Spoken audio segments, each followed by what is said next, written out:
Who is MrBeast? I don't know. I don't know anything about this guy. I only learned about him because he cured 1,000 blind people, got lots of views for it. People got mad, okay? What the fuck is this thumbnail? Oh, God. I'm just going to dive in. You know what? I'll just watch this and then just see what's what. Because I know what happens. I know what people said about it. Yeah, we're just going to start with this and then we'll comment, okay? In this video, we're curing 1,000 people's blindness. It's gonna be crazy. Okay, this isn't a moral judgment, okay? This whole thing here, no moral judgments yet, okay? This here is it makes me cringe so hard. I don't know. It's just like, it's a good thing and all, but just standing in front of the crowd like this and it's, I don't know. I'm just too much of a grumpy fuck for it. But let's go on. 1,000 people's blindness. It's gonna be crazy. Most of us see the world like this. But here's the thing, 200 million people see the world like this. But I just made it one less. Oh. Oh, that's wow. so cute. She's just one of 1,000 blind people we helped from around the world. They can't see, but we have all the technology to fix it. Yep, half of all the blindness in the world is people who need a 10-minute surgery. Crazy. Yeah. That's crazy, bro. Fuck. Yeah, that's why. So if you're a leftist, you hear that and you get huge mad because, oh God, the systemic inequalities and the lack of access to free healthcare and oh no, half of the world's blindness can be fixed with a 10-minute surgery. That's insane. That's really bad. How much is the surgery though? How expensive is the surgery? Because MRI scans, I don't think they take very long, but they are expensive.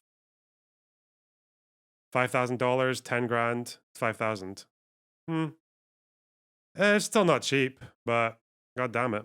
Oh my God. I see everybody. Oh, I can see clear. I can jump for joy.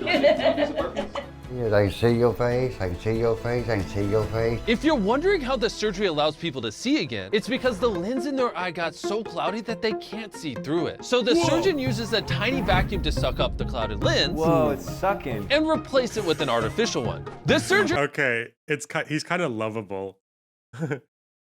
They use a vacuum to suck out the cloud. Wow, it's sucking. That's brilliant. Is that simple. They can see again.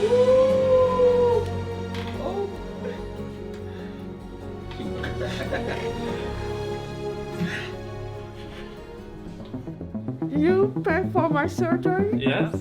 Seriously? You know what? Here's New dono sound. What? Wow, it's sucking. No, that's more of a private dono sound that I'll just play to myself because that's what I said to your mom last night. Oh! Okay. $10,000 to make your day even better. Is she okay? We're gonna go fix more people's eyesight. She's squeezing hard. And we're just getting started. We still have 980 lives left to change. There's my watch. I've never seen it before. Oh my God. I had night blindness. I couldn't see. That you just deal with it life. I'm Nolan, by the way. I'm Carl. You're Carl? I know a guy named Carl. Not a good guy. Oh Moment no. of truth. Wow, you are pretty, ain't you? What's it like? What do you see? Blur. How long have you not been able to work for? 4 months. Did you hear about the cross-eyed teacher? She couldn't control her pupils. I'm gonna need anesthetic soon. Nice. Nice. Oh man, no cloudiness, no blurriness. Oh, it's perfect. Now, what's it like? I can see everything. I don't need these. Oh. Our next patient is Charlie. You're not able to read any of this text on the TV? No, it's an E or something, I think. How is this different from any other Beast vid? It's I don't know. If this is what he does all the time, then I guess people just got mad at this one for no reason. I don't know. I think people on the left would have got mad because he did the whole like, oh, this half of the world's blindness can be fixed with a 10-minute surgery, and then the left were like, oh, systemic change. Yeah, that's probably why. Yeah. He won't know he won 10 grand. Oh, we'll get to that argument. Don't worry. After his surgery. I can't wait to see his reaction. Charlie sees everything like this, and it's made him and his family's life extremely difficult. I was a cashier. My eyes was getting so bad I couldn't see how much the money to give back. I just want to get my vision back so I can go back to work. You're gonna be really happy after this surgery. We'll see after it. How was that MrBeast problem, though? Wow, someone's already ahead of the curve. Me, you will see. When patients go into surgery, there's a chance that they can get their life back. And for Charlie, if the surgery goes well, he can go back to work. What's it like? Oh, wow. All right, let's see if he can read it now. What does this say? You just won $10,000. Here you go. Oh my gosh. Oh my God. It feels good. I didn't think I was able Not to. just fixing blindness, he's throwing in all kinds of. Is this just only a few? Is this only a few people who get $1,000? That's funny. Wow. Wow, it's sucking. See you again. Thank you all so much. I don't want to lose none of it. I'll hold on to it. Oh no, I'll hold on to it. Donnie, Dr. Nolan, He's not really a doctor, he's a fool. do you need any help? Wow. And that just haven't been me for the last 62 years. I can actually see your face. That's crazy. Here, I can read this. When you come out of the surgery, what's the first thing that you're excited to see? My son, he's been my rock through all of this. Before the operation, you mentioned the first thing you wanted to see was your son. Seeing him, seeing his face, that's what I miss, you know. You're gonna make me cry. No, you're good, man. You're good. You're really good, man. All right, Oh my God, man. there you go. Don't cry. I can see everybody's facial features now. Just a little blurry with my tears coming out. How's it going? Okay. Yeah, I've been subscribed to you for like 11 years. Really? Oh my gosh. Jeremiah has been blind in his right eye since he was born, and it's Jesus. affected his vision his entire life. Are you excited to be able to see out of both? Hopefully if the surgery goes that way. Because Jeremiah was born with cataracts, his right eye never received light. And that means that this surgery only has a 50% chance of working. I think we go ahead and get it underway and then we'll just talk post-op. And while Jeremiah's surgery was underway, I met another young man named Satchel. Did they tell you I was gonna be here? No. Good. He had poor vision from birth and almost lost his Oh, entire. you can actually see the cloud, can you? I was gonna be here? No. Good. He had poor vision. You can see the cloudiness. And they just have to suck that out and replace it, the lens. Wow. From birth and almost lost his entire vision after a go-karting accident. All I see is like blur in color. I can barely see like the shapes. Obviously you can't drive, right? No, I cannot. And this is the real reason why we're doing this. Blindness can take away parts of your life. And you know, I want to drive. Since I can't drive, I'm just at home. Good luck. We'll see you after the procedure. He mentioned multiple times he really wants to drive after this procedure fixes his eyesight. So I'll see you at the end of the video when we surprise him with a brand new Tesla. But first, let's see if Jeremiah's surgery was successful. Jesus Christ. A fucking do Tesla. this. How'd it go? Good. Yeah? Are you excited? Whoa.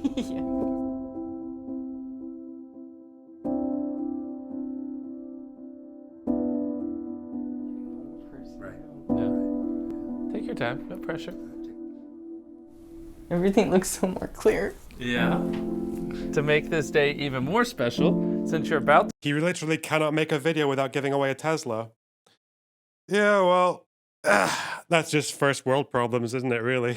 I just can't. To graduate high school and go to college, I cannot give we wanted someone to give a you Tesla. $50,000 to put towards college. 50,000. Soy.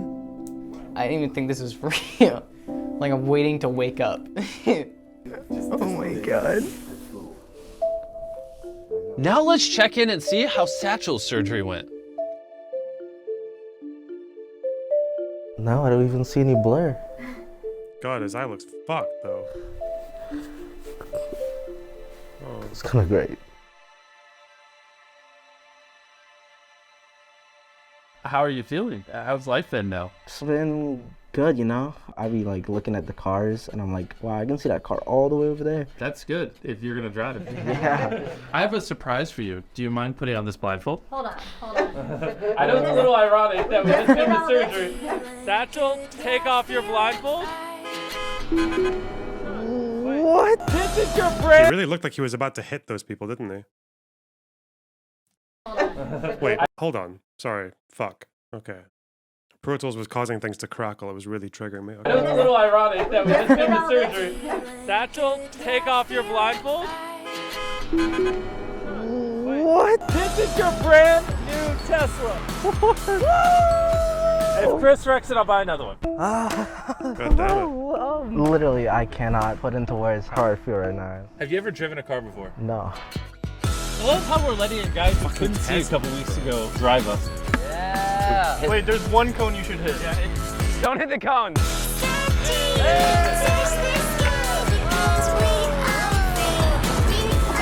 That did sound good. So not only are we helping people here in America, but we're also going to other places around the world. Because unfortunately, nearly half the population with curable blindness doesn't have access to this surgery. So I wanted to provide this to as many people as possible. I went around the world. Oh no, I think you'll find that's the poverty tourism. Oh, poverty tourism.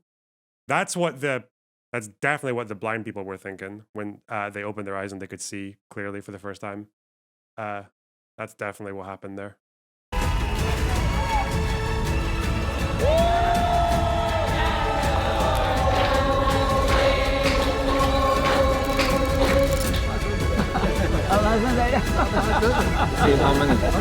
I can see.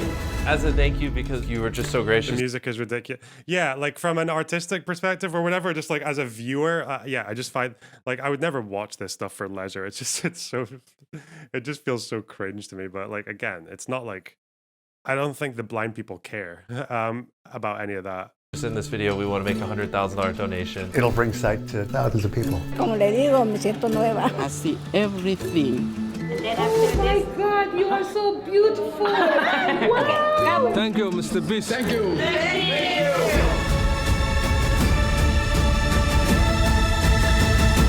It's very like Messiah shit with the music. Okay, all right, fuck.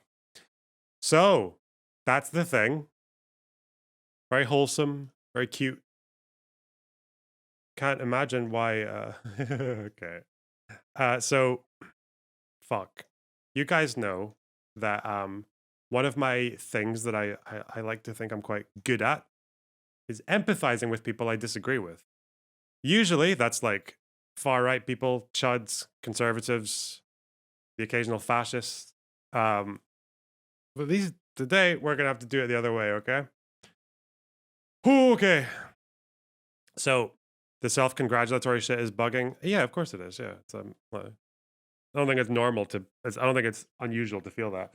Anyway, like so, I've been like left-leaning from about the year 2009, 10, something like that, which means I was radicalized initially by RSA animate videos from people like Zizek, David Harvey, I don't know, other people. Richard Wolff actually was one of them. So that's kind of how, and also just by going to college and uni and doing sociology and shit. That's how I kind of started doing leftist. And this video here from Zizek, which is 12 years old now, holy shit, is about the surprising ethical implications of charitable giving. I wonder if I should just play it or just talk about it. The gist of what he says, I'll just talk about it. The gist of what he says in this is how charitable giving, he always reminds people like 2 or 3 times in this video that charitable giving is a net good. Like it makes the world a better place. Like less people suffer because someone either spent a lot of money on vaccinating people or curing blindness or helping with food banks and shit like that. Like, yeah, it's just like, it's obviously the world's better with that stuff than without. There is this really interesting trope that in the UK in the 19th century, just the 19th century, definitely not after, like 1800s, that Christians in the UK did more for the working class than the labor movement did, than Marxism did, which is a bit of a trope. But the fact that it's contentious actually says enough, because in the 1900s, Christians were very, very appalled by the Industrial Revolution, by the impacts that it was having, not just on like the old order of like the feudal system and the way that people were becoming more hedonistic or like heathen and consumption patterns on like obviously like rich people were engaging in a lot more like conspicuous consumption and there's a lot more materialism, but not just that, but also the impact that it had on poor people. They were really bothered by that poor people basically couldn't give their lives to faith anymore because they were just spending all their time in factories, and as soon as they came out of the factories, they were getting fucking wasted in gin shops where the alcohol was so fucking bad and so toxic that their life expectancies were coming down to like the age of 30, or even in Liverpool at one point it was 28, I think the life expectancy was in the 1800s at some point. So what these a pint of gin was cheaper than a pint of beer. Yeah, the gin was disgusting. It was so bad. So the Christians of that time, I think they were mostly Protestant. Yeah, like I don't know exactly which faction most of them were from, but yeah, they were Protestant mostly. So the Christians in the UK made these really broad efforts to stop some of these worst excesses of the Industrial Revolution. So they campaigned for things like, first of all, one of the reasons actually that the life expectancy started coming back up again in the Industrial Revolution was not just because workers were fighting for higher pay or for improving the conditions of like food, or improving the food that was sold to them. Like, because like back then, a lot of the fucking like, you would go to a baker and the bread had like sawdust in it because it was cheaper, like to cut costs, or like alum and all this like really bad fucking chemicals that they use in the bread was like killing people as well. Lots of different things like that. But one of the things that contributed massively to the life expectancy coming back up was that the alcohol shops, especially the gin shops, were closed by the Christians. They campaigned to get them shut, and then people just ended up living longer. But another thing that they did was that they also were some of the first people to educate workers in the UK. So they would open up schools and people would have like basic literacy and stuff like that. And I think they also at some point contributed to the efforts to shorten the working day, because if you shorten the working day, that gives people more time to go and educate themselves, or to maybe try and get better jobs, or to or even just so that they could have more time to have more fulfilling lives. There's a really funny story about one of these people. Her name was Hannah Moore. She was a conservative, like philanthropist in the Industrial Revolution. This person. And her very big thing was, well, first of all, yeah, she was like a opposition to the slave trade. One of her big things was that she wanted to, and she was very conservative, but one of the things that she really wanted to do was to educate people, to teach people how to read and write. But because she was very conservative, she didn't want workers to learn how to read so that they could come up with their own ideas, right? She wanted to have a system where she could teach people how to read, but not to write. Because she basically wanted the working class in the UK to be literate just so that they could read whatever like conservative religious shit that she gave them. So she did this. She taught them to read, making sure they weren't getting any education in writing.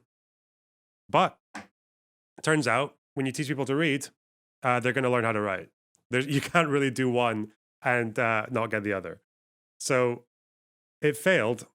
And yeah, then like closer to the mid to late 1800s, workers were a lot more savvy to like socialist literature or trade union literature, like pamphlets that advocate for workers' rights. And, things like atheism started to become a bit more of a thing, or like secularism. So how do you know she didn't want people to write? What's the evidence for that? It's from a book called, what's the book called? There's a blue one. Yeah, Politics and Religion. Yeah, that book there. So, yeah, charity has actually had like a very interesting history, even just in the UK as well. And like also the fact that she was teaching people to read also meant that later on, when the Labour Party came about and when unions came about with their political pamphlets and propaganda, they were able to they actually were able to get an audience because of the charitable efforts of conservative Christians. Like, so there's a really funny like overlap there of how that worked. But there is also this left-wing perspective that goes the other way, which is that charity is very bad. Okay, very, very bad. Lana Lore, true. Now, why do lefties think charity is bad? Well, the most basic bitch way you can say it is that they think, because I don't necessarily hold this position, the most like vulgar version of it is that charity only serves to distract people from the reasons we need charity. So food banks and people who make big spectacles out of contributing to food banks are actually just telling people seriously that food banks are good and we don't actually need to worry too much about the reasons those food banks have become more prevalent. Actually, Jacob Rees-Mogg did this. People were saying to Jacob Rees-Mogg, your conservative like economic policies in the last 10 years have failed because there are like 10 times more food banks today than there were 10 years ago. And he replied and said, you know what, I'm incredibly proud of the existence of food banks to show that people are giving their spare time to help people and to give them a lifeline when they need it. And it's like, okay, bro. But the problem is, the reason we need loads of food banks is because your policies have made it so that people are paid below inflation and that to a point where they're struggling to feed themselves, and that employment conditions are just generally like living standards have just dropped a little bit in this country for a lot of people. So, however, it gets a lot more extreme than this though. Like, and I think the big origin of this take, like solidarity, solidarity not charity, comes from an essay by Oscar Wilde, which is called The Soul of Man Under Socialism. And I think the first thing that you need to think about when you're reading this is that people like Oscar Wilde are not like theorists, okay? They're not political. They're not trying to give you like a very solid like political argument with like nuance. They're trying to do like persuasive writing, right? Like so they're almost like, it's almost like when people will lean like very poetically into one side just to like provoke you to think for yourself about the issue. So that's kind of, and that's why there are some things he says here that I think either he meant it completely, like at face value, in which case he's a dumb fuck, or that he's just trying to provoke some from some thoughts, which I think, yeah, it depends on how you view it, really. Let me see where to start, because I've made some notes on where exactly to cut this. Oh yeah, here. So this is a pretty good bit here that he writes. I mean, good writer at least, if nothing else. So he says, the majority of people spoil their lives by an unhealthy and exaggerated altruism, are forced indeed so to spoil them. They find themselves surrounded by hideous poverty, by hideous ugliness, by hideous starvation. Let's move this a little bit. It is inevitable that they should be strongly moved by all this. The emotions of man are stirred more quickly than man's intelligence, and as I pointed out some time ago in an article on the function of criticism, it is much more easy to have sympathy with suffering than it is to have sympathy with thought. Accordingly, with admirable though misdirected intentions, they very seriously and very sentimentally set themselves to the task of remedying the evils that they see. But their remedies do not cure the disease, they are merely prolonging it. Indeed, their remedies are part of the disease. They try to solve the problem of poverty, for instance, by keeping the poor alive, or in the case of a very advanced school, by amusing the poor. But this is not a solution. It is an aggravation of the difficulty. The proper aim is to try to reconstruct society on such a basis that poverty will be impossible, and the altruistic virtues have really prevented the carrying out of this aim. Just as the worst slave owners were those who were kind to their slaves and so prevented the horror of the system being realized by those who suffered from it and understood by those who contemplated it. So, in the present state of things in England, the people who do most harm are the people who try to do most good. And at last, we have had the spectacle of men who have really studied the problem and know the life. Educated men who live in the East End, coming forward and imploring the community to restrain its altruistic impulses of charity, benevolence, and the like. They do so on the ground that such charity degrades and moralizes. They are perfectly right. Charity creates a multitude of sins. There is also this to be said. It is immoral to use private property in order to alleviate the horrible evils that result from the institution of private property. It is both immoral and unfair. Under socialism, all this will, of course, be altered. There will be no people living in fetid dens and fetid rags and bringing up unhealthy, hunger-pinched children in the midst of impossible and absolutely repulsive surroundings. The security of society will not depend, as it does now, on the state of weather on the state of the weather. If a frost comes, we shall not have 100,000 men out of work, tramping about the streets in a state of disgusting misery, or whining to their neighbors for alms, or crowding the doors of loathsome shelters to try and secure a hunch of bread and a night's unclean clothing. Each member of the society will share in the general prosperity and happiness of the society, and if a frost comes, no one will practically be anything the worse. So, give me some of whatever this guy's smoking. Now, there is some buried in this fucking bullshit.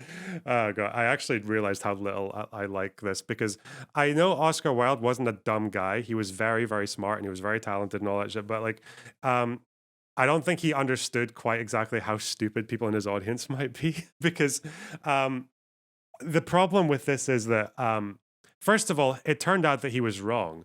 The charitable efforts of people in the time that he's talking about in the 19th century actually did help people, and not only help people by making their lives better, it also actually helped the labor movement as well.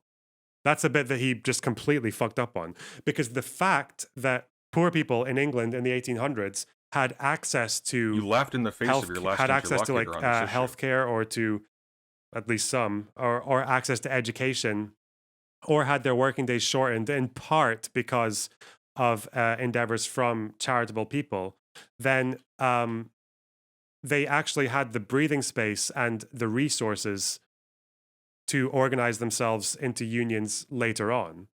Like, they just did.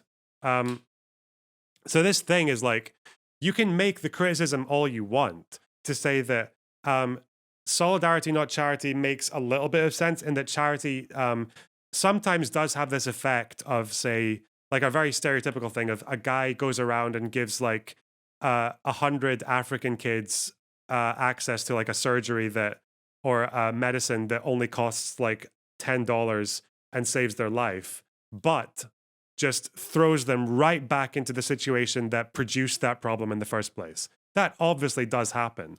But the other side of charity is that what that also did do is that if you left them alone and just said, well, systemic change, what if they just died, right? What if it's actually the case that getting rid of charity and making the physical suffering even worse doesn't inspire change, but just inspires like a cycle of violence or a cycle of misery that's even harder to get out of? That's why the most progressive era, as far as like people actually like protesting and shit like that, and the most politically like active progressive movements that we've had, were in times when living conditions were actually like very clearly addressed. So like the 1960s was a very wild time for people being interested in like socialism and revolution and like protesting and striking and all this shit. And this happened a lot. And it happened in a time when the welfare state was like very attentive to people's needs. Like the government was building millions of houses a year. The NHS was just like a new thing. It was very easy to go on strike back then compared to now. Yeah, so it just seems to be that like there's this other side where people think that if you get rid of charity and you just let a bunch of people fucking die of easily avoidable diseases and shit like that, or again, in this case, you leave people blind, then that's going to be the thing that inspires them into socialism. It's like, it doesn't seem to be the case. It seems to be the case that if people get more miserable and more desperate, they actually start to just pursue solutions that are useless, you know? Like breathing space is a very important thing. So yeah, I don't know. You can say like if you want to make a critique of the MrBeast thing, why not just be like, okay, this is good. This is better than nothing. But, you know, at the end of the day, like it's also a problem that half of people's blindness could be solved with a 10-minute operation. And it's a shame that we need YouTubers to solve that problem. That should be a problem that the world just kind of like has figured a way to handle. Like, but again, that's going to mean years or decades of fighting for universal healthcare around the world. And in the meantime, yeah, the blind people probably don't give a fuck about the systemic implications of why MrBeast helped them.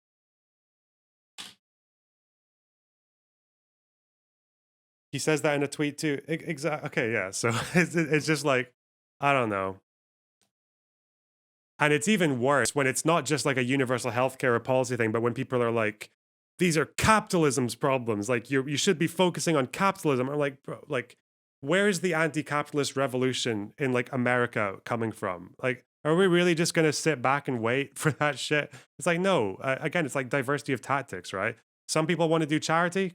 Awesome. Some people want to advocate for policy changes. Good. Like some people, the real fucking giga chads do both, right? It's hard to focus without eyesight. I get you, Maruzzi. What a fucking banger. But yeah, but that's the problem with a lot of these, like with these emotive, like highly like emotive pieces, right? Is they're not really supposed to be taken as dogma. He's a fucking fiction writer dipping his toes into, because I think this is where the solidarity not charity thing really comes from. I think it's mostly inspired by this. Unless there's like some other like literature that I don't know about, but yeah. What else do we have here? The virtues of the poor may be readily admitted and are much to be regretted.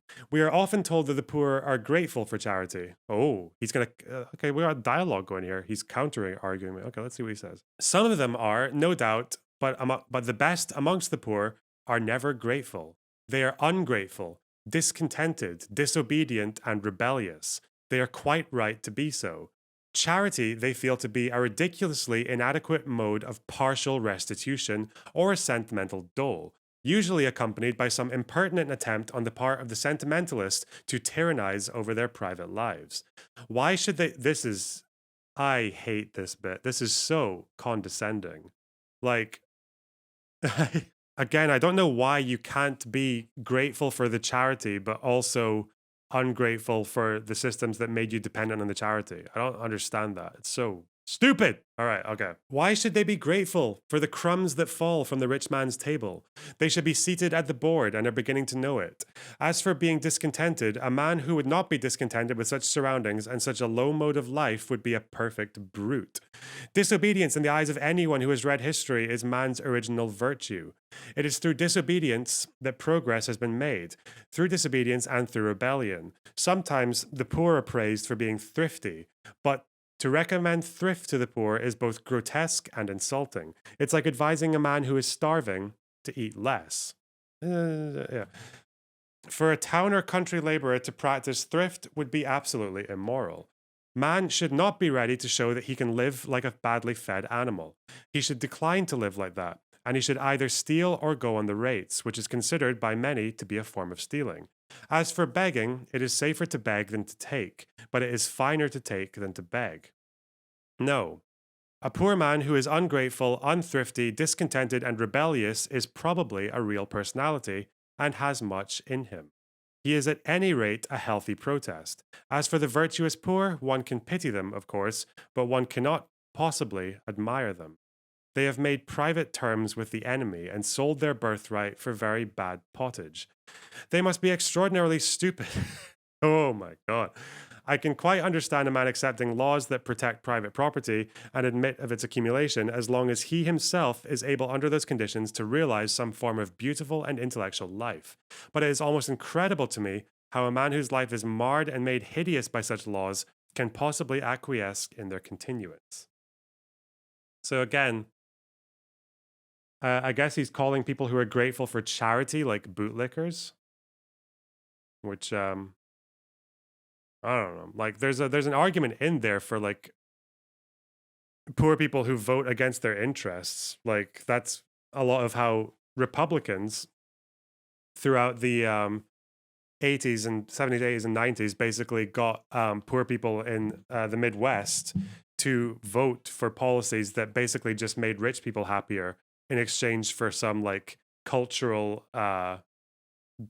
sort of W's, like abortion stuff and all that, that they consider W's. Like, yeah, but again, I don't really know if I could apply that to people who are grateful for charity. Like, I guess it's just, yeah, the Southern strategy, yeah. But I guess it's just that whole thing of like expecting everyone to be as like, to have the same sociological and political lenses that you do.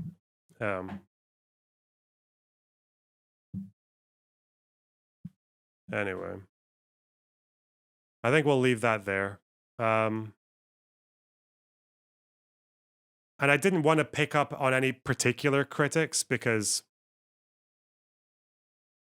I mean, I know that, oh, actually, the one I do know about, it's unfortunate that she, like Mooncat, it's unfortunate that she used the Jimmy Savile example because everyone just focused on the pedophilia part. But it is true that before anyone knew about the pedophilia, like the Jim will fix it stuff where Jimmy Savile would make a program out of helping disadvantaged kids was very popular amongst conservatives. Like Thatcher really liked it because one of the roles it played was that it kind of pushed this narrative that suffering was kind of being handled outside of the system. Like it was being handled by the virtuous. And there is an argument in there. Like the conservatives in 2008 and 9 under David Cameron did try to push this idea of the big society, which was this very vague, like nebulous imagery of communities just like helping each other out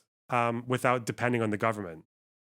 And the the fine print there, and the reason that they never pushed this very hard was that it was just an excuse to strip away social safety nets. Like, yeah, we're going to close like a public library because the big society will come together and just spontaneously reopen it. Like, okay. And it's just basically like weaponizing, like, I guess, like anarchist principles to say that the state should just opt out of everything. And yeah, which is, again, like silly because you could extend that logic all the way down, right? Like, if we have no national healthcare system, just like the big society will get together and like cure fucking illnesses together, like spontaneously. Like, nah. Whilst everyone's working longer hours for lower wages. Yeah. Yeah, they literally used the demon mama logic. Yeah. And but even then, like the Conservative Party pushed that for the election, but it didn't work. They scrapped it so quickly because it was so transparent. Like everyone knew what they were doing. Everyone knew that the big society was just a way for the government to say, we don't need to handle any of this shit. People you just do it yourselves, you know? And if you can't, you know, I guess if no one's volunteering at the food bank that week, well, yeah, go hungry, I guess. Fuck you. But all right, good segment, guys. Killer.